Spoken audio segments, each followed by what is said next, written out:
Hello কাছের মানুষজন, premier প্রোর second ভিডিওতে আপনাকে নতুনভাবে স্বাগতম। কোনো কথা বাড়াচ্ছি না, আমরা সরাসরি চলে যাচ্ছি প্রিমিয়ার প্রোতে। আমি অলরেডি ওপেন করে আছি। আজকে আমরা দেখাবো ম্যাপ অ্যানিমেশন, লাইক ম্যাপের স্পেসিফিক কিছু জায়গা আমরা কীভাবে হাইলাইট করতে পারি সেটা। তো আমি সিকোয়েন্স অলরেডি তৈরি করে ফেলেছি। এখন আমি জাস্ট একটা পিকচার নেব, যেটা আমি আগে থেকে এখানে ইনপুট করে রেখেছি।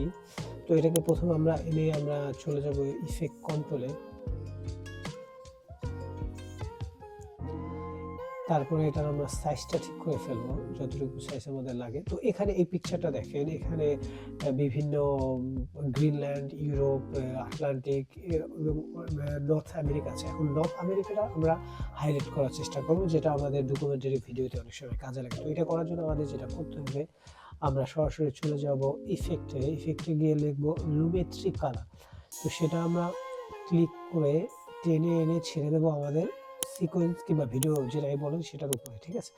তারপরে যখন আমরা ইফেক্ট কন্ট্রোলে আসবো, দেখবো লুমেট্রি কালারের এখানে অ্যাড হয়ে গেছে, নর্মালি অ্যাড হওয়ার কথা। তো আমরা এই যে এলিপস মার্কস সেটা ক্লিক করবো। ক্লিক করলে এখানে একটা এলিপস মার্কসের মতো হবে। এটাকে আমরা একটু ঠিক করে দেবো। জাস্ট আমি আসলে বেশি টাইম দেবো না, কারণ অনেক টাইম লেগে যাবে এটার পিছনে। তো কোনো রকম আমি এটাকে ঠিক করে ফেললাম জাস্ট এভাবেই, বাট আপনারা এটাকে আরো সুন্দর করে সময় নিয়ে ঠিক করবেন। তারপরে যেটা করতে হবে, যে মার্কস ফেলার এখানে যে ভ্যালুটা আপনি এটাকে করে দেবেন 190। তারপরে যে ইনভার্টেড এখানে ক্লিক করে দেবেন। তারপরে চলে আসবেন বেসিক্স কারেকশনে। এখানে ক্লিক করার পর আরো কতগুলো অপশন খুলবে, আপনি সরাসরি চলে আসবেন এই যে এক্সপোজার, এখানে চলে আসবে। এখানে এসে প্রথমে আপনি একটা কিফ্রেম দেবেন।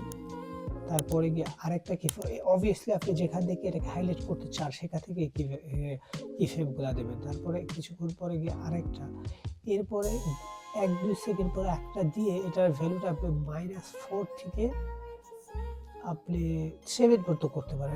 এটা ডিপেন্ড করবে আপনার উপর। আমি -5 করলাম। এখন আপনি এটাকে ক্লিক করেন এবং প্লে করেন, দেখবেন এটা আসলে এক্স্যাক্টলি যেটা আমরা করতেছি তেমনই হয়ে গেছে। তো এটাই ছিল আজকের ভিডিও। ভালো লাগলে ভিডিও লাইক করে এবং সাবস্ক্রাইব করে চ্যানেলের পাশে থাকতে পারেন। কথা হবে আবার নতুন কোনো ভিডিওতে। ভালো থাকবেন।